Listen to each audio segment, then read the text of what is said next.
Challenger. We're at what is known as the Bishop's Palace in Llandaff, about 100 yards from the cathedral, and there's the cathedral school just over here to the south, about 100 yards down there, and this is the grounds of the fortified part of the old Bishop's Palace of Llandaff. And I would imagine the dates of this are probably somewhere around 4th century, if not earlier. When was the first church supposedly put on this site then, Tim? Right, we've got in Wilson and Blackett's records, we've got in their works, they've looked back and they've said that the first church of Llandaff was established by King Llanrug, who was the same king who King Lear became in Shakespeare's play, and he dates from the 2nd century. No, he doesn't. He dates from the 1st century. I beg your pardon. And those records wouldn't be, their creation. That would be stuff that they'd look back at either in the Liber Landavensis or other works, maybe the Brutes. I think it certainly appears in Dugdale's Monasticum Anglicanum. And you found a copy of one of them the other day, didn't you? I've had the privilege to go somewhere to a local castle and been given access to their library and have a look at it. Yeah, it's very interesting. And Dugdale was from Merivale up in Warwickshire, which is, and the family still have the home up there. They also have a splendid library up there, I'm sure. And there is an association with that area with Arthur I, who was 7 generations before Arthur II. Wow. So it rather ties in quite nicely. Yeah. And you thought that King Lear, I can't say the Welsh name for him. Llanrug. Yeah. And he was giving money to the church. Yes. Well, he's Christian himself. He was an early Christian king. Early Christian, so that's before the year 200 AD. Yeah, and it was well before Christianity was in Rome, when they were still persecuting Christians. So it was well before Christianity was in Rome, which didn't really get there officially until Constantine, is that right? Which is a bit of an unpopular history. Very unpopular with the church history. And the establishment. There we go. So here we are in the gatehouse then.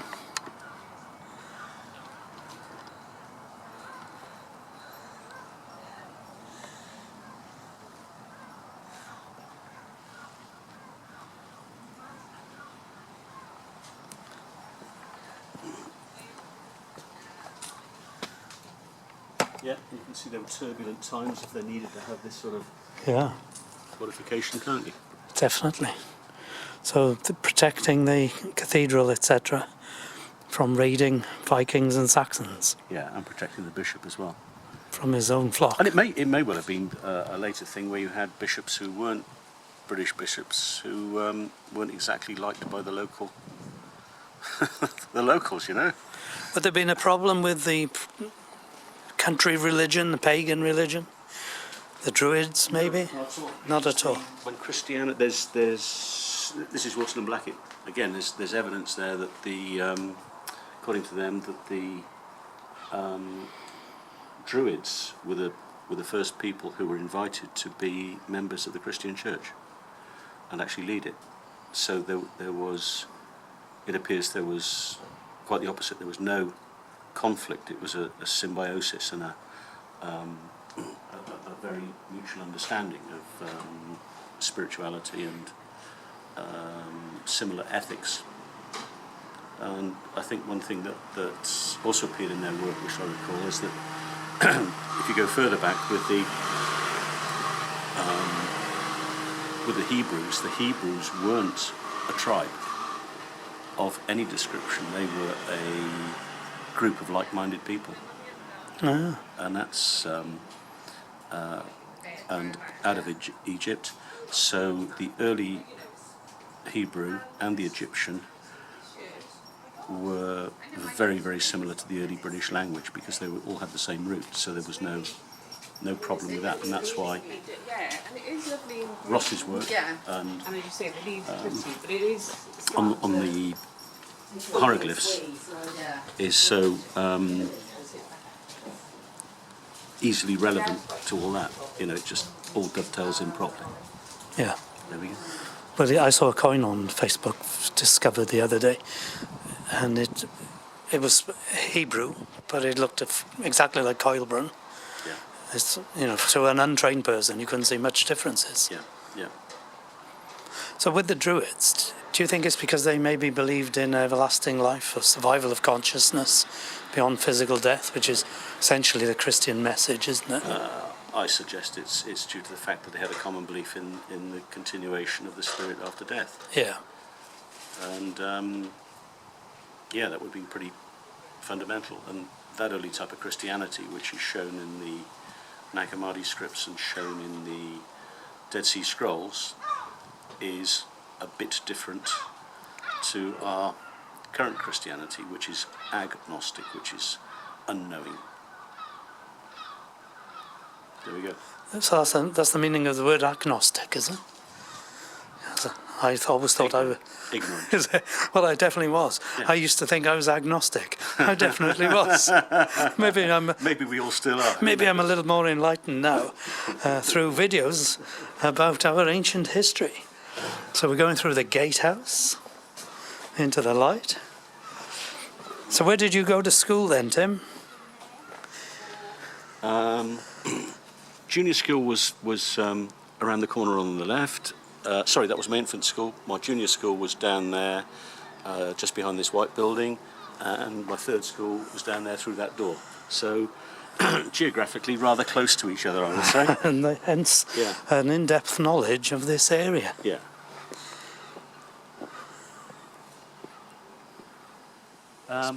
Cross at Llandaff, Paul. We've got the cross there, and I don't know where I've read this, but I've read this very recently. All this base has been rebuilt in recent time.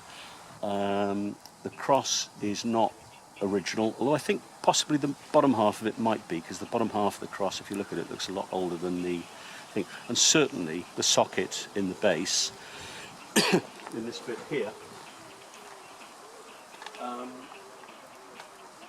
according to stuff I've read,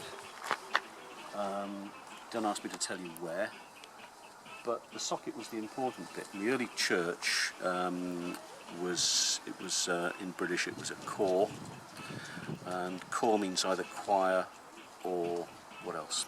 Circle. Circle. That's it. Well done. And so the gathering occurred with the people bringing their own cross. So there wouldn't have been a stone cross in there originally. The meeting would be outdoors, and the base stone was the important bit, because they would bring their own cross and slot their cross into the socket in the ground to hold the cross secure and have their religious gathering. And that was a new thing to me the other day, which was, Very interesting. which was good. So the important bit is not the whole length of that cross. In the very earliest. It's the very earliest worship centred around that stone, Yeah. which has a hole cut in it for the insertion of the travelling wooden crosses. That's right. That's right. What do you suppose they said in their sermons then around that stone? Pass. You cannot die. There we go. I'll just show you a few little bits and pieces that I've picked up over the years that are interesting around here, and lots more inside there. Excellent. Okay. Can't wait.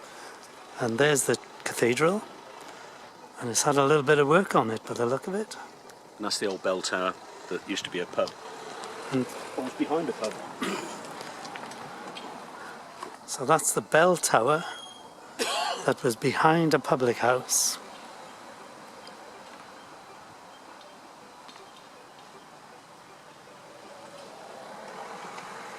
So that's the lich gate. What is the lich gate?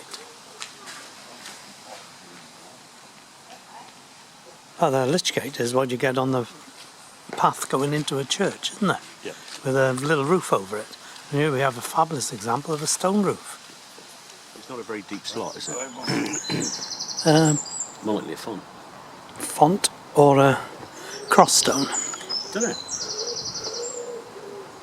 If it's a slotted stone for a cross, it's not a very deep one. You'd want a deeper slot than that, wouldn't you? For could have been a slotted stone for a cross that's subsequently been reworked into a font, and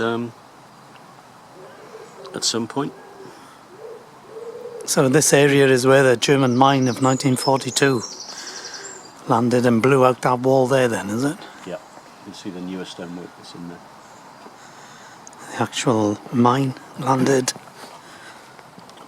where the monument is, but there's the bell tower up on the hill.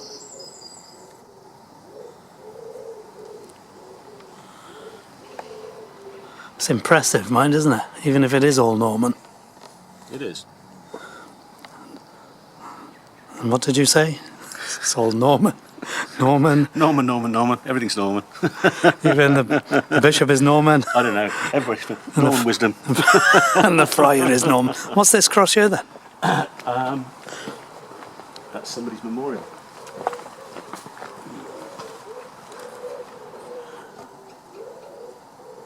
William Daniel Conabeer. And there's a local road named Conabeer Road, named after him. He was the dean of this cathedral for 11 years. 1857. Passed away.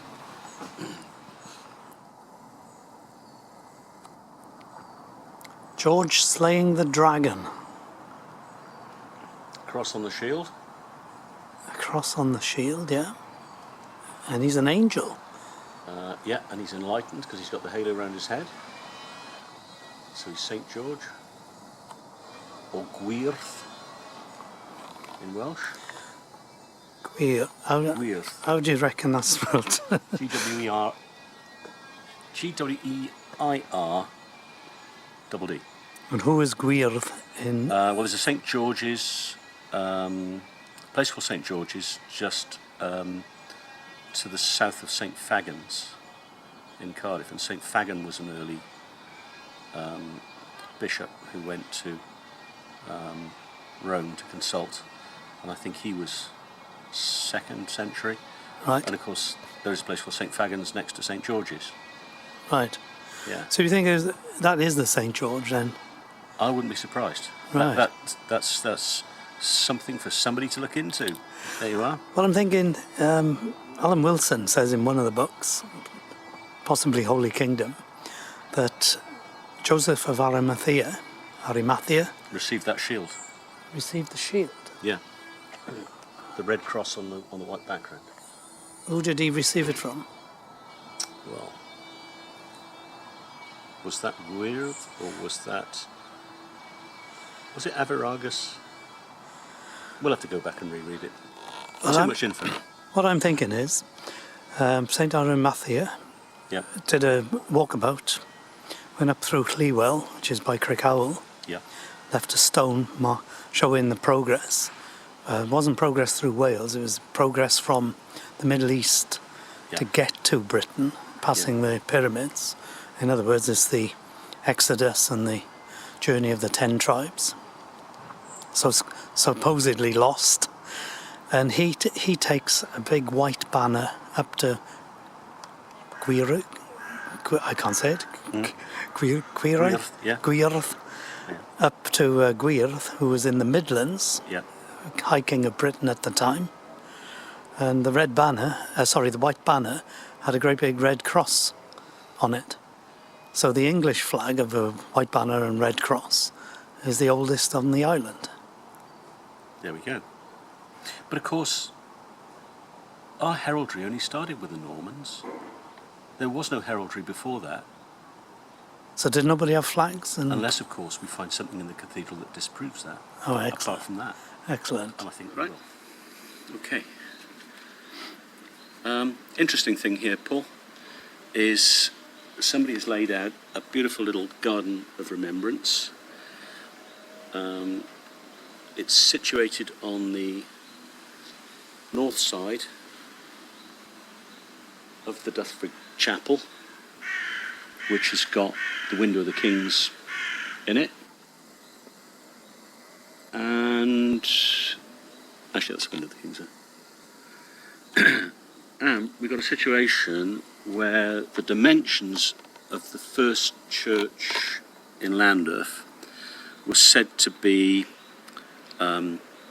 15 foot across, 27 foot long, with a 12-foot apse or arch curved area at one end.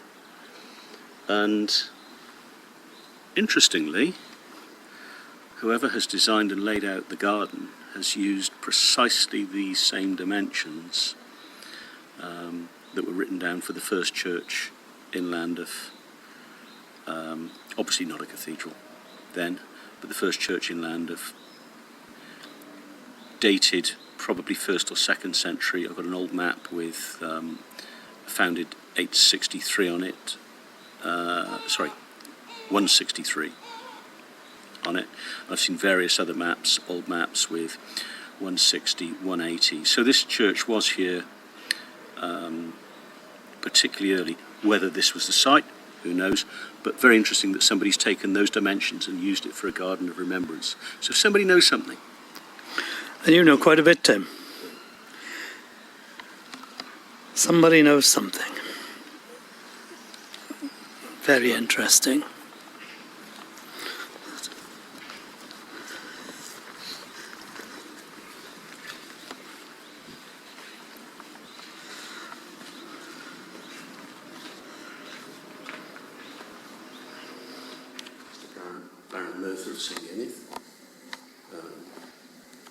His children have dedicated this window to him. I've now found out who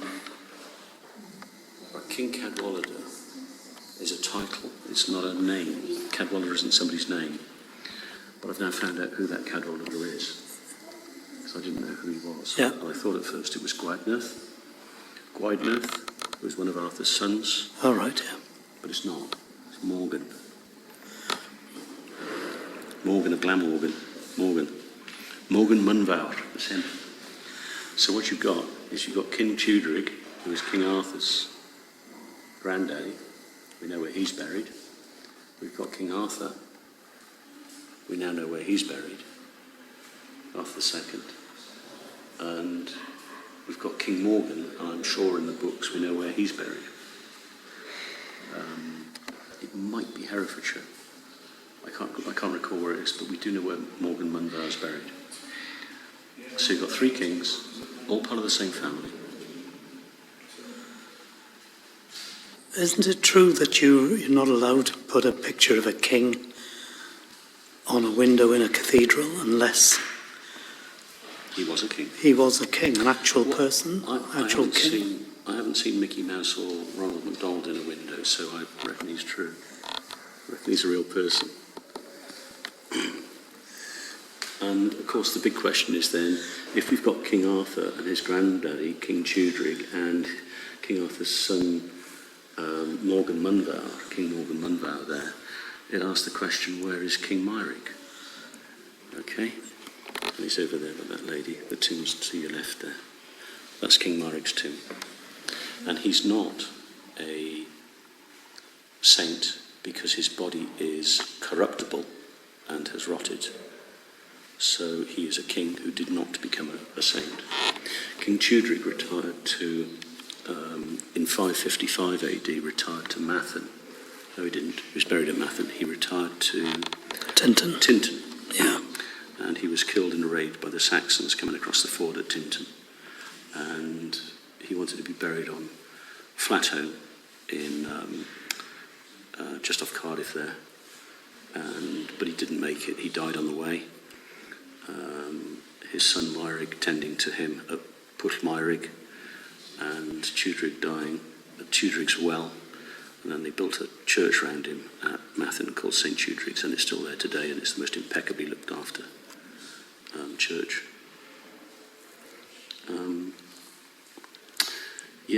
What's also interesting is that the window's dedicated to a guy called Baron of Merthyr, who was William Thomas Lewis. And William Thomas Lewis founded a colliery later in life, one of the biggest collieries, I think the biggest colliery in South Wales, Merthyr.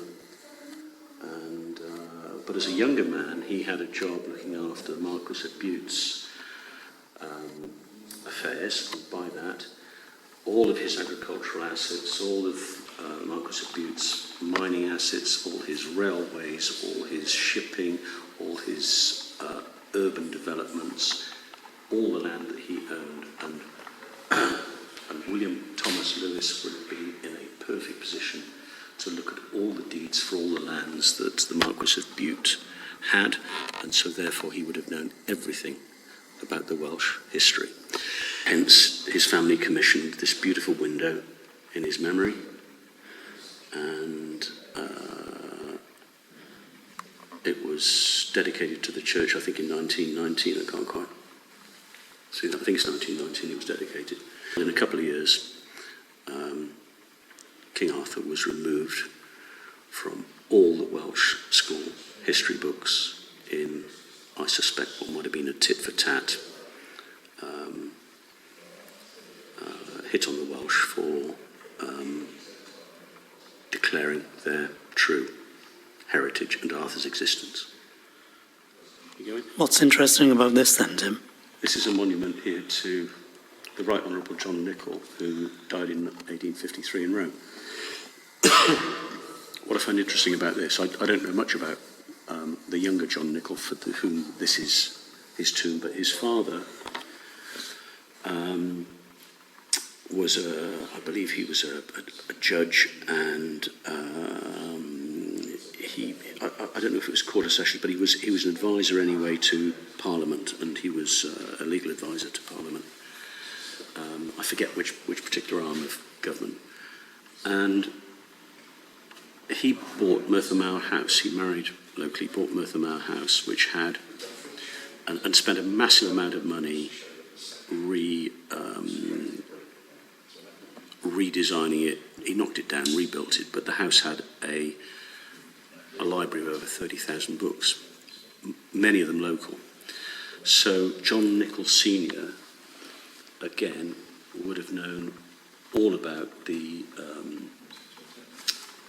local Glamorgan histories, and he married into a local family, so he would have known all about that. It's very interesting that he is here again in this chapel. Yeah. So who do we have here then? So this is a very ancient tomb, and they just call this, very interestingly, nobody, it appears, is willing to put a name on this tomb. And in recent times, it's just become known as the Cadaver Tomb. Right. There's two of them in Wales, isn't there? There's one in Tenby. Yeah, and if you're a cadaver, it means you're corruptible, so you are not a saint. All right? And to be a saint, you either had to be a king who turned to the church, or you had to be a bishop. And Wilson and Blackett have done their research and are absolutely certain that this is the tomb of King Mairig, who never became a saint, and as the stonework shows, is a corrupted figure on top of the grave slab. So if we have Mairig, we have Arthur, we have Tudrig, Arthur's grandfather, Mairig, Arthur's father, and Morgan, Arthur's son, who was a very respected king. They're all here in this little chapel, which incidentally measures 27 by 15, or is it 25 by 15, whatever it was. It measures the same. So could this be the oldest spot in the church? And the several layers down, there actually be that church 5 or 6 layers down. 5 or 6 layers down, yeah. So this is St. Dufric's Chapel, Yeah. refurbished by Freemasons. What I didn't say to you is, coincidentally, Lord Baron Merthyr, up there, Mentioned on the William window. Thomas Lewis, he went to school in Cardiff, and his school teacher was a gentleman called Taliesin Williams, who was none other than the son of Iolo Morganwg, who would have, the two of them between them would have known every single scrap of ancient Welsh, South Wales history possible. So they could well be behind encapsulating all that knowledge Yeah. into that small area. Yeah. Interesting, isn't it? Fabulously interesting. And this guy, Taliesin Williams, he would have known all that. So these people were in the know. So if you were in the know and you had a lot of money, which these people seem to have, wouldn't you, what was the first thing you would do if you won the lottery? You'd try to buy up the sites, wouldn't you? So do you think they bought up the sites anyway? Oh. John Nicol bought a very particular piece of land, which means that, yeah, he knew what was there and why it was there. And that was down by St. Peter's Church. Which was bought up by Alan Wilson and Barham Blackett at one point in time. So yeah, the gentleman knew that was the link. That was the link. So what is it, Ogmore then and Merthyr Mawr? At Ogmore, you've got a stone with Arthur's name on it, giving a land grant to the church. And at Merthyr Mawr, you've got a stone at the back. There's a shed at the back with all the stones in. And there's a Paula stone there, which is Paul, who was a brother of Arthur II. So there's a strong link with Merthyr Mawr and all of the Vale of Glamorgan over to here. Wow. Massive links. So this was dedicated to St. Dyfrig, and this is St. Dyfrig down here then? There's Dyfrig's tomb there. And you've got the tomb of Dyfrig, who crowned Arthur king. He was Bishop of Llandaff, he was Archbishop, he was also made Archbishop of Caerleon, and he crowned Arthur king. Can't remember which year, but Marig lived a long time, and Arthur had to wait a long time to be king. Seen that somewhere before, haven't we? There's a little effigy of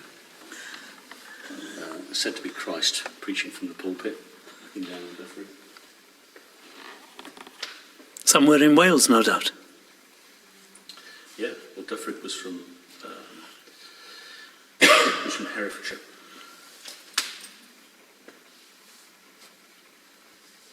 Erging, isn't it? Herefordshire. What are the symbols on the plaque there? You've got an early Christian cross. You've got Jacob's ladder. You've got Jacob's ladder. You've got the rough and smooth ashlar, hammers. Magic mushrooms, Yeah. Arwen, Or inverted Arwen, yeah. inverted Arwen, magic mushrooms. Yeah. You've got a sword. Oh yeah, sword. You've got what looks like three cockerels. You've got the caduceus, which is a serpent wound around the staff. What's this? Hammers. Yeah. And a leg there. Is that a leg? Looks like it. And a leek. What's that? Don't know. It looks like something's Being cut out. fallen out of there.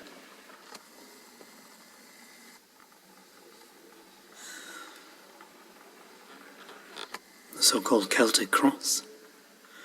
No Celts in Britain, Ireland, Scotland. I don't know anything about Celtic. So what's the significance of these particular banners, Tim? Well, the rearmost one with the ravens on and the chevron on is, I think, a banner of Owen, and I'm not sure if that's Urian Regid or if there's a grave to a King Owen down at Cowbridge, between Llantryston and Cowbridge, a place called Ystrad Owen, funnily enough, and there is a massive grave mound there which would show that it's an early one. So there's that flag in the cathedral, and the one nearest us with the boat, portcullis, and the wooded scene in the centre panel. Strangely enough, those are all emblems belonging to some of the 10 tribes, or the lost tribes of Israel, who were never lost. 10 tribes, 12 tribes. Anyway, we've got the ship, which is Zebulon. We've got the portcullis, which is the tribe of Levi. We've got the trees, which are the tribe of Asher. And I'm not sure what the figure is, whether it's a wolf or whatever. I have to look into it. But there's possibly a third one there that might be Naphtali or Benjamin. But you've got a flag there that's got direct links with very, very early heraldry, which, as I said to you earlier, we're always told that heraldry started with the Normans. I think you'll find that all those are a weeny bit earlier than the Normans. And the colours, there is in some of the Wilson Blackett works a very distinct list of 6 or 8 colours, which so you've got black and white, you've got blue and green, you've got red and yellow, and in the British tradition they're actually signifying directions and life and death and something else as well. But they're very early recognised symbols of the British, which again have links back to the heraldry and the emblematic system of the early Hebrews. There we go. Impressive. And it's in Llandaff Cathedral.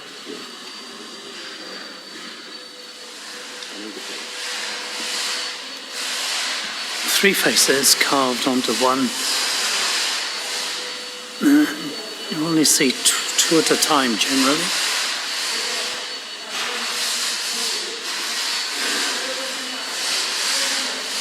And that goes back to pre-Christian, Druidic, maybe earlier. I was drawn in here then. I had a pull come in here. Discovered by the Bishop of Llandaff, April 1870, embedded in the back wall of the shed over the dairy well. Well, that's by the bishop's. It's by that castle thing. Can't tell you much more about it, Paul. That's it.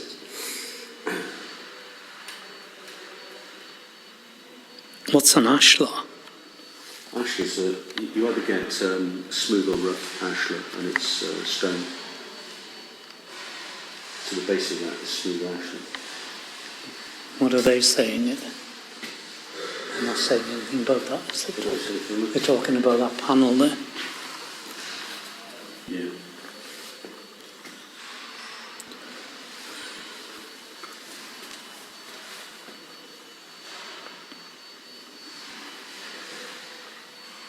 If you go to St. Fagans, they've got quite a lot of stones down there in the inside parts of the museum. Whereabouts? Who have we got here, Tim? This is St. Tyler, and there was a bit of a battle, I understand, between Llandilo Church and Llandaff for him to come back, because I think at one point he was buried down at Llandilo, or Llandilo, down on the edge of Carmarthenshire, eastern edge of Carmarthenshire. I don't know when he was brought back. Why is he important, St. Tyler? Again, he was supposed to be one of the founding saints here. So, And whose book is taken up to Lichfield Cathedral? Isn't that? Book of Llandaff, also known as the Liber Llandavensis, and then more latterly claimed to be the Book of Chad, but it's up at Lichfield. Was that Staffordshire, I think it is? I haven't been to Lichfield Cathedral, but it's held up there. And of course it's a wonderful record of what was going on down here. And there were some shenanigans going on. I think it was loaned to a guy called Stapleton at some point, and then subsequently disappeared and came back. But I think at the time that it disappeared, Llandaff Cathedral was in a ruinous state. But definitely purloined, definitely nothing to do with Lichfield, and nothing to do with Chat. There are all these books that are so fundamental and important to our histories, and they're all there. All the histories are there.